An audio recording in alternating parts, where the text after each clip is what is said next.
¿Qué tal? Muy buenas tardes. Necesitaba 176 votos, pero solo ha conseguido 130, los del PSOE y Ciudadanos. Pedro Sánchez fracasa, por lo tanto, en la primera sesión de investidura. Como era previsible, necesitaba la mayoría absoluta.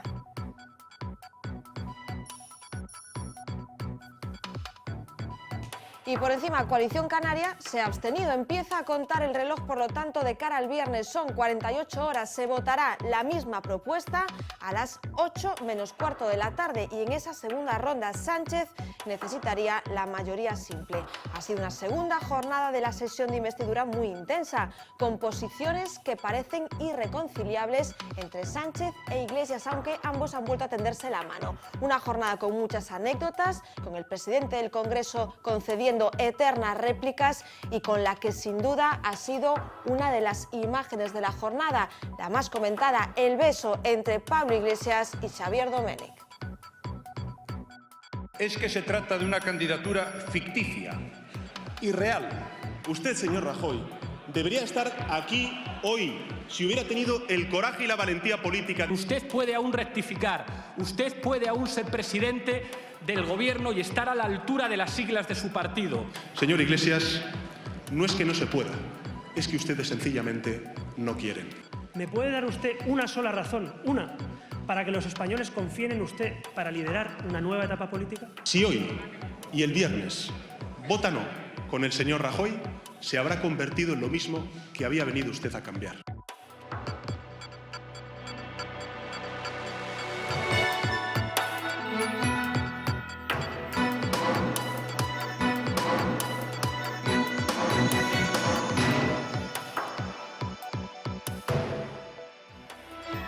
Podemos compartía sus minutos de intervención con las confluencias, aunque la voz cantante la llevó en todo momento Pablo Iglesias.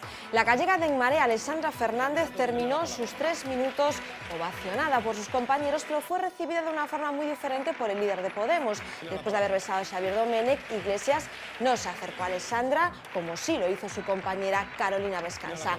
La diputada de En Marea apeló a la identidad de Galicia como nación, le reprochó a Sánchez el hecho de que revisar la prórroga de ENCE no es lo mismo que revocar y envió un mensaje a los socialistas gallegos de cara a otras elecciones, a las autonómicas gallegas de este año.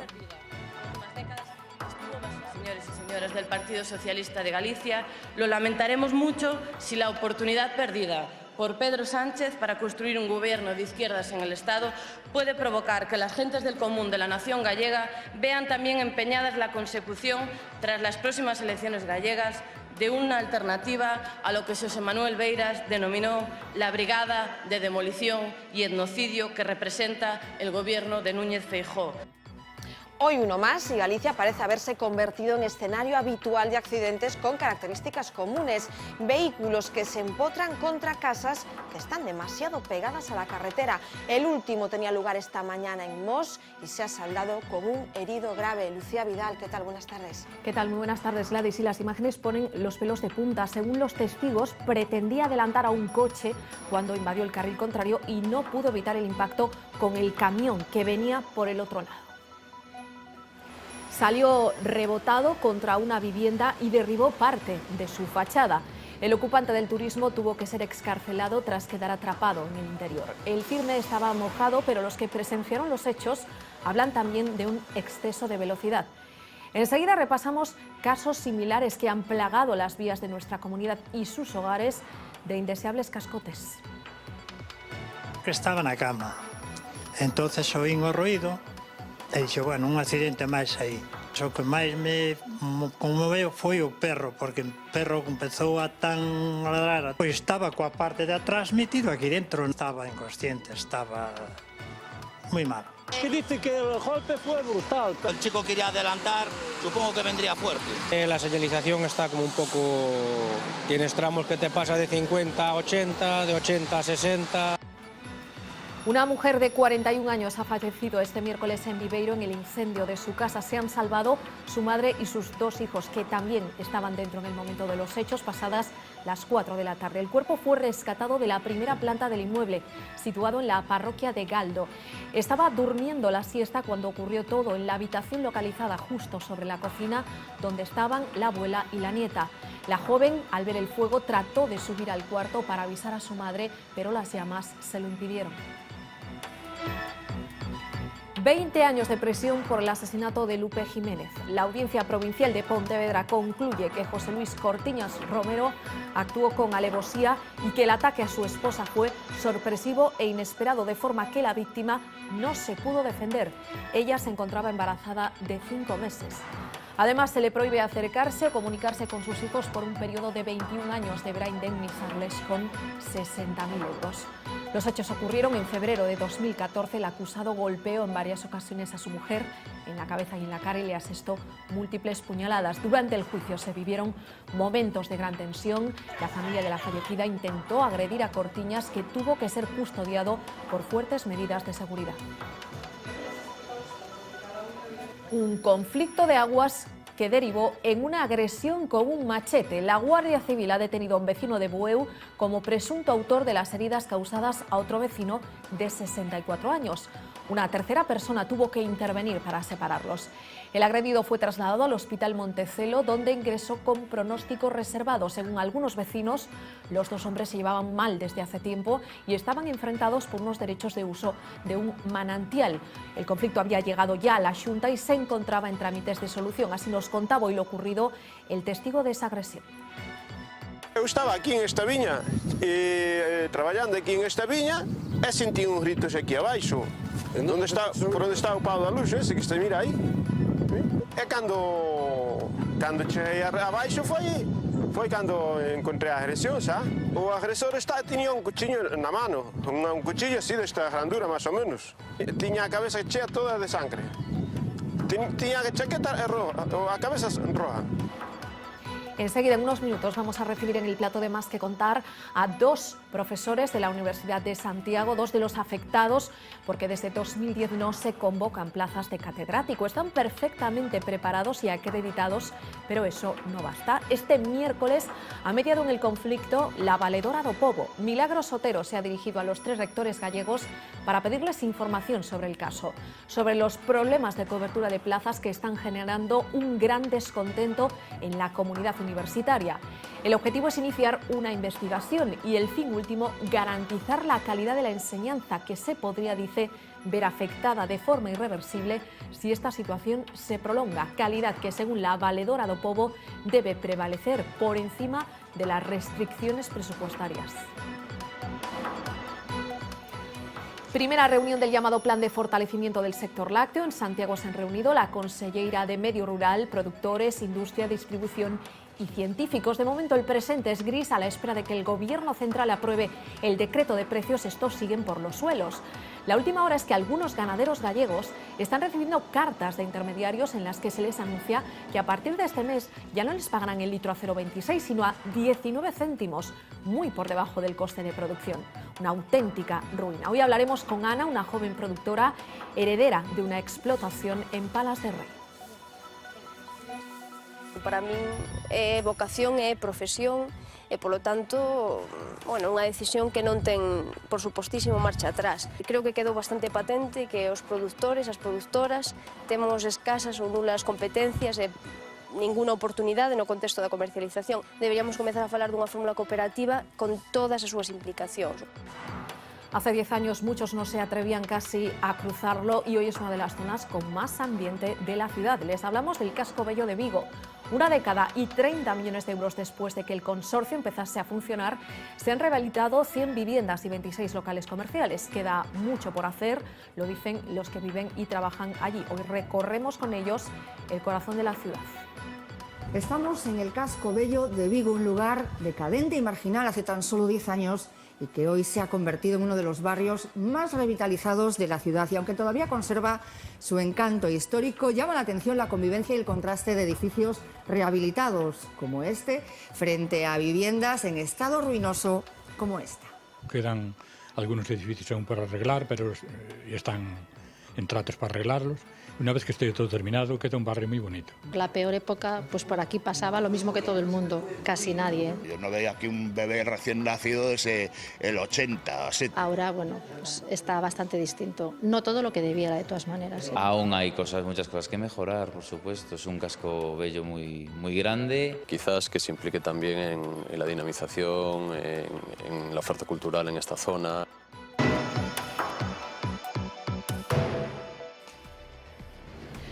Un hombre ha resultado herido de gravedad este miércoles después de chocar frontalmente contra un camión y empotrarse contra una casa en la Nacional 550 a la altura de Mos. Los hechos ocurrían a las 8 de la mañana. El conductor del vehículo siniestrado circulaba en dirección a Porriño y al tratar de adelantar al coche que le precedía, invadió el carril contrario y no pudo evitar el impacto con el camión. El turismo salió rebotado contra una vivienda y derribó parte de la fachada. Un particular avisó al 112. El ocupante del turismo tuvo que ser excarcelado. Se baraja un exceso de velocidad como elemento clave en la gravedad del siniestro, aunque también tuvo que ver que la carretera estuviese mojada. Los vecinos y los servicios de emergencias estaban todavía muy impresionados por lo sucedido, especialmente Antonio, que es el dueño de la vivienda contra la que impactaba ese coche. Todavía estaba en la cama cuando se percató de que un vehículo había entrado en su casa y que además el conductor se encontraba en muy mal estado. Estaba na cama, entonces oín o ruido e dixo, bueno, un accidente máis aí, sin pensar o que era. Entonces o que máis me conmoveu foi o perro, porque o perro empezou a ladrar, a tan tal, xo algo importante. Cando cheguei aquí foi cando miramos, ou mirei isto aquí na porta. Pois estaba coa parte de atrás metido aquí dentro no baixo, aquí na casa. Os bomberos tiveron que desmantelalo por atrás, sacar o techo, sacar todo para poder sacarlo porque estaba aprisionado dentro. Pues venía yo por aquí, venían dos coches de frente y uno se puso a adelantar, el accidentado, y hemos chocado al momento. Pronto lo vi, me arrimé a la derecha del todo, pero con el impacto me rompió la dirección y he ido hacia la derecha. Se encontró con el camión lo vio, pero claro, se orilló, pero no pudo evitarlo. El golpe fue brutal.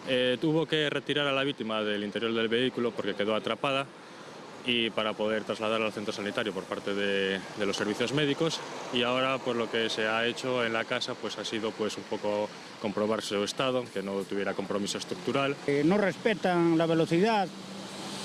Antes estaba a 60 y ahora está a 80, pero pasan a 120 y a 130, o sea que... La señalización está como un poco... Tienes tramos que te pasa de 50 a 80, de 80 a 60... Bueno, a veces también hay que adecuarse un poco al tiempo, pero... Este no es ni mucho menos el primer capítulo de estas características que se producen en las carreteras gallegas. Vamos a recordar otros casos y de paso intentar averiguar por qué, Lucía. Sí, es difícil saber todos los porqués, pero sí es posible señalar algunos de los ingredientes que ayudan a que este tipo de accidentes sean más frecuentes en nuestro territorio que en otros puntos del país. Uno de los más importantes es la cercanía de las viviendas a la carretera. ¿Cuántas veces hemos hablado de esa difícil convivencia entre tradición y progreso cuando pues eso, hablamos de hogares y de asfalto y de cómo este último le ha ido ganando terreno en detrimento de los primeros, dejando incluso viviendas prácticamente sepultadas? Un peligro para sus ocupantes, que nada más pisar un pie en la calle se encuentran en constante ir y venir de vehículos, y también, visto lo visto, que ni siquiera están seguros entre cuatro paredes. También influye, claro está, el factor meteorológico. Eso ha ocurrido en Mos, había llovido, el firme estaba mojado y la posibilidad de salirse de la vía era mayor, sin olvidar, claro está, el factor velocidad, carreteras con señales que limitan a 50 y solo 100 metros antes a 80, y la propia imprudencia de los que pisan de más el acelerador. En definitiva, un cóctel explosivo que ha dejado y sigue dejando un reguero de incidencias. Septiembre de 2011, un turismo se empotra contra una casa situada en la avenida da Toxa, en Raxó, municipio pontevedrés de Poio. Sucedió de madrugada, fue tal el impacto que hubo que apuntalar la estructura de la vivienda por riesgo de derrumbe. El turismo tiró abajo todo, puertas, ventanas, y es que además en el momento del accidente dentro de la casa estaban los inquilinos. Imagínense el susto, niños y adultos, entre ellos una mujer embarazada de 4 meses.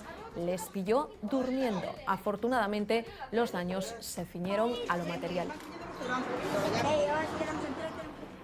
Espectacular esta otra imagen, un vehículo en posición inverosímil tras empotrarse contra una casa en el término municipal pontevedrés de Vilaboa. Enero de 2011, destrozó la parte delantera del coche y quedó apoyado sobre su morro. Pese a lo aparatoso del accidente, el piloto, un joven de 22 años, salió ileso, solo presentaba un dolor en la rodilla. Esta vez todo ocurrió a plena luz del día, a la 1 de la tarde, en la parroquia de San Adrián de Cobres, muy pegaditos a la iglesia. Circulaba por la Nacional 554 cuando de repente perdió el control y se salió de la vía. Chocó con un anexo de la vivienda, salió despedido y quedó apoyado en las escaleras de acceso a la casa. Todos los presentes consideraron un milagro que no hubiese pasado nada grave. En Abarcala, Cambre, a Coruña, un matrimonio de 90 y 93 años se salvó de una verdadera tragedia en agosto del pasado verano. Un coche se salió de la carretera tras una curva y fue a parar contra la fachada de su casa, irrumpiendo de lleno en el dormitorio. Afortunadamente en ese momento no había nadie en su interior. Esa noche no habían dormido en un cuarto que sí ocuparon otras veces. Eran las 8:30 de la mañana, el impacto derribó un muro y dejó cascotes esparcidos por todas partes. No era la primera vez que la vivienda sufría un episodio similar. Solo 15 días antes de este percance, otro coche había ido a parar de morros contra la casa. Sí tuvo fatales consecuencias esta otra colisión. Noviembre de 2010, el conductor de este camión de 39 años y vecino de Ourense fallecía tras empotrarse contra una casa en Monte de Ramo. Quedó atrapado en la cabina. El siniestro ocurrió a mediodía en la carretera que une Castro Caldelas y Ourense. La vivienda afectada estaba abandonada. Una grúa desincrustó el tráiler para poder retirar las piedras que se le habían caído encima. La víctima se dedicaba al transporte de ladrillos, aunque en esa ocasión no llevaba mercancía. Y otro camión, esta vez en Curtis, se convirtió en un elemento más del paisaje de esta carretera. Tuvo un accidente a finales de mayo de 2014 y permaneció allí por espacio de un mes, hasta que pudo ser retirado. Su prolongada presencia en la vía fue criticada por vecinos y conductores. Ocurrió en la carretera que une Melide con Betanzos. El conductor se salió, invadió el carril contrario, los bomberos lo tuvieron que sacar de la cabina. El propietario del local comercial del bajo afectado estaba dentro en el momento de los hechos, pero nadie resultó herido. O este otro accidente en Brecholema, Cambre, por tercera vez. La casa sufría daños en la fachada debido a la colisión de un vehículo. El conductor se quedó dormido, se salió de la vía e impactó contra la casa, provocando importantes destrozos. Ocurrió el pasado mes de abril a las 3:30 de la tarde. El conductor de 21 años fue trasladado al hospital. Se encontraba consciente y no presentaba síntomas de ebriedad. Una cadena de protestas ha llegado a la Universidad de Santiago. En primer lugar, el primer tema. Están acreditados como catedráticos, pero ellos no tienen plaza. Ayer les mostrábamos estas imágenes. Era la protesta de medio centenar de profesores de la Universidad de Santiago. Irrumpían en la reunión del Consejo de Gobierno. Reclaman la creación de 50 puestos de catedrático en esta universidad. No se convocan plazas desde el año 2010. Pues bien, esta protesta ha llegado hoy a la Valedora do Pobo. Milagros Otero se ha dirigido a los 3 rectores gallegos para investigar esta ausencia de convocatorias de cátedra, además de los problemas de cobertura de plazas docentes que están produciendo en las últimas semanas un gran descontento en la comunidad universitaria. Y es que recordarán que hace solo unos días les contábamos el caso de los estudiantes de Filosofía y Magisterio en Santiago. Protestan por la falta de profesores. O capital humano, desde o meu punto de vista, é un dos capitais fundamentais da universidade. Eu entendo que tanto os profesores como os alumnos, como o persoal de administración e servicios deben sentir dentro da propia institución que están valorados, que os seus esforzos teñen unha razón de ser. Os alumnos teñen dereito ao mellor das docencias posibles e iso pois vai a dar ao mellores dos profesores posibles. Os profesores que levan toda a súa vida pois preocupados por acadar este logro que é a acreditación, que é complicadísimo, é moi difícil, precisan ser recoñecidos os seus méritos e a súa capacidade, porque é a súa vida, traballaron moito nesto. Non penso que necesariamente isto non se este producindo porque os reitores non queran que isto se produza, pero penso que para eso abrimos esta investigación, para ver como se podía intentar ao mellor tirar por este camino aristotélico do medio que a mí me gusta tanto, de decir, bueno, hai que priorizar e, dende logo, ter contentos as persoas da propia universidade é fundamental e é de xustiza. La Valedora do Pobo entra, por lo tanto, en este conflicto que ha llevado a protestar a profesores y estudiantes. Unos no tienen profesores, los otros no tienen la plaza para la que están acreditados. Hoy vamos a intentar entender qué está pasando con la ayuda precisamente de dos de estos profesores. Nos acompañan en platos, los voy a presentar. Antonio Carlos Pereira, ¿qué tal? Muy buenas noches. ¿Qué tal? Gracias por venir. Y Rosa Mosquera. Antonio es profesor de Derecho Constitucional de la USC, en el caso de Rosa es profesora de Producción Vegetal de la misma universidad. Estamos hablando. Antonio, ¿se puede explicar de forma fácil qué significa estar acreditado? Lo primero, sois, como que dice, catedráticos, ¿no? Facilísimo. Significa que ti superaches todas as probas posibles, as máis altas posibles que haxe para chegar ao nivel máis alto dos profesores da Universidade Española.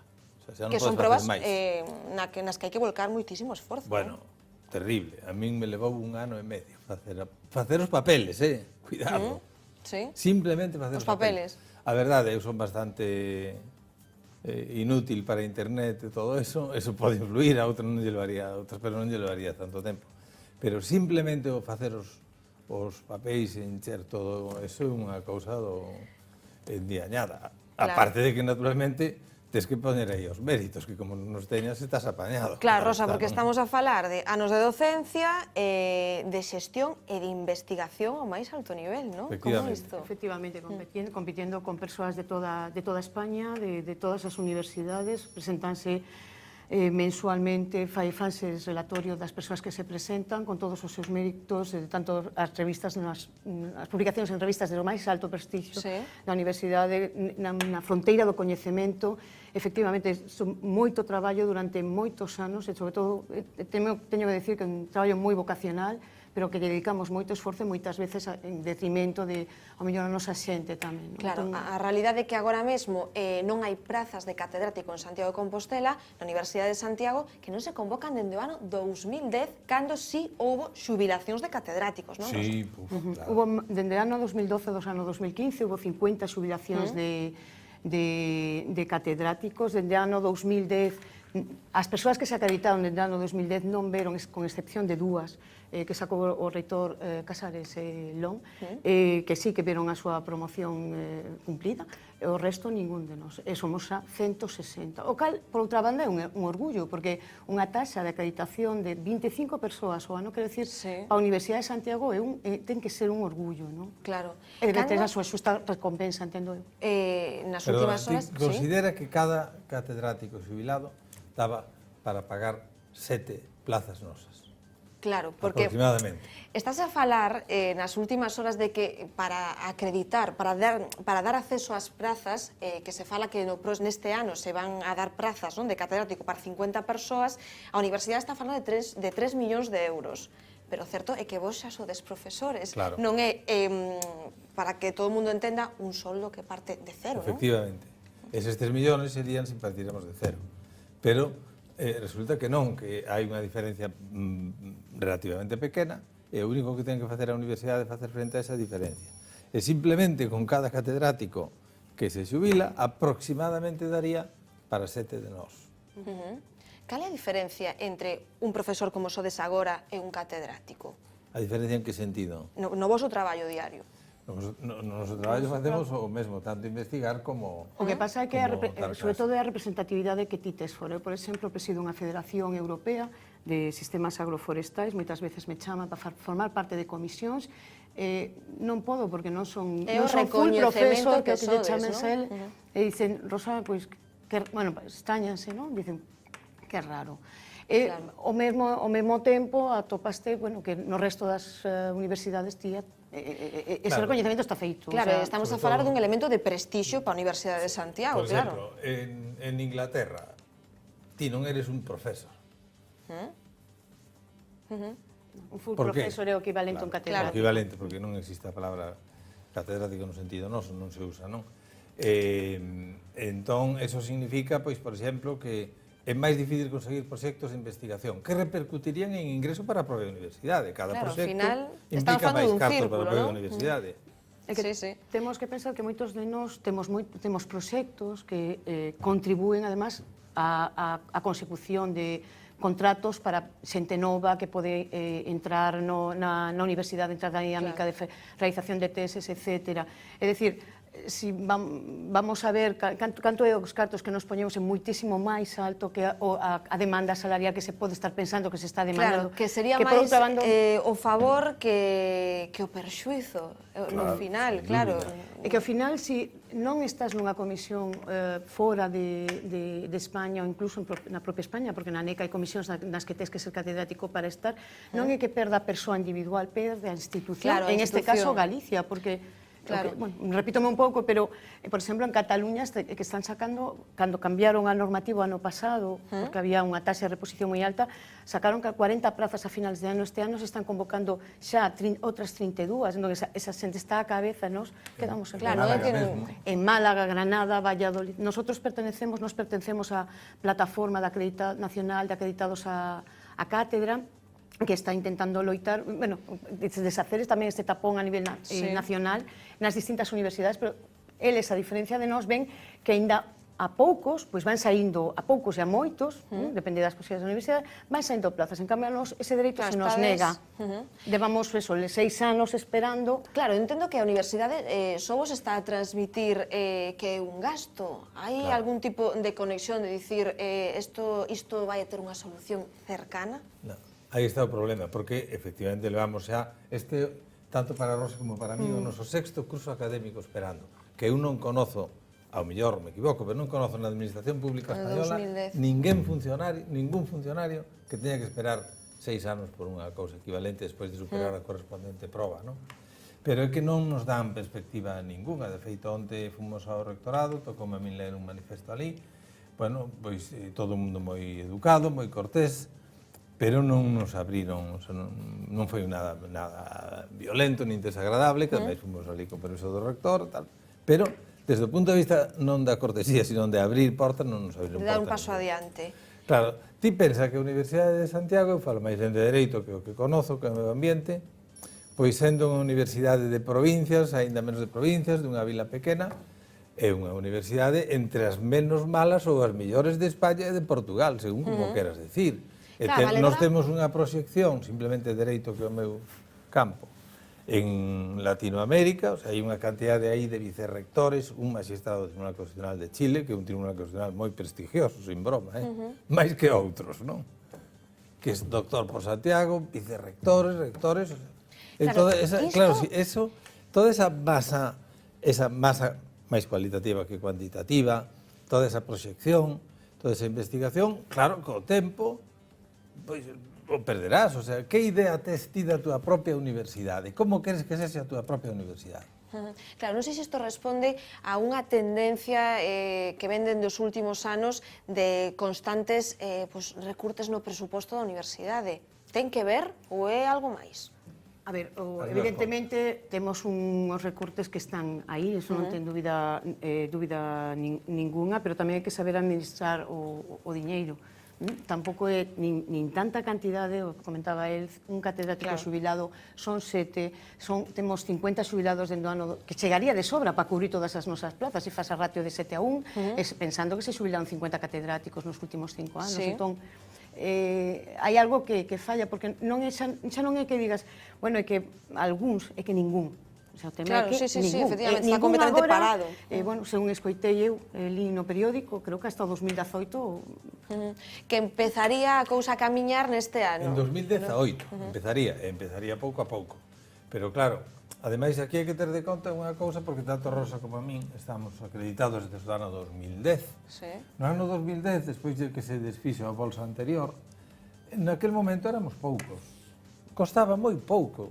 Claro, agora só é 150, claro, que se pero di eso é como todo, moi como rápido. unha bola de neve, é pequena, pero se a deixa medrar, claro, acabará sendo gigantesca. Isto está a suceder en outras universidades galegas? Tedes esa percepción ou en Santiago solo? Santiago moito máis. As outras universidades de Galicia están sacando plazas, incluso acaban plazas cando as tasas de reposición eran moi altas, moi reducidas, perdón. E un pouco complementando o que comentara o meu compañeiro Carlos, podemos decir que en produción científica, o centro onde eu traballo, que é a Escola Politécnica Superior, é a sexta en produción científica de toda España. Non ten unha sola acreditada cátedra en toda a escola, e o número de catedráticos é moi reducido. E, sin embargo, cando te vas a centros que son prestixiosos igual, pero mellor que non acabaron ese nivel de relevancia, teñen muitísimos máis. Entón, senteste un pouco frustrado, non? Porque ves que non das chegado, pero tamén porque che poñen limitación dende a casa, é un pouco doloroso. Dende logo, unha realidade onde podíamos ver estos 150, unha representación destos 150 acreditados, catedráticos en praza, imos dicir, que representa unha realidade dunha universidade que tanto nos pertence, tanto prestixio ten. Antonio Carlos Pereira, Rosa Mosquera, moitísimas gracias por vir a Más que Contar e aclararnos o que está a suceder. Moita sorte. Gracias a ti. Moitas gracias. Só que nos vai facer, non? Esperemos que non tanta. Nos paramos uns minutiños, a volta, máis que contar, claro. Vale.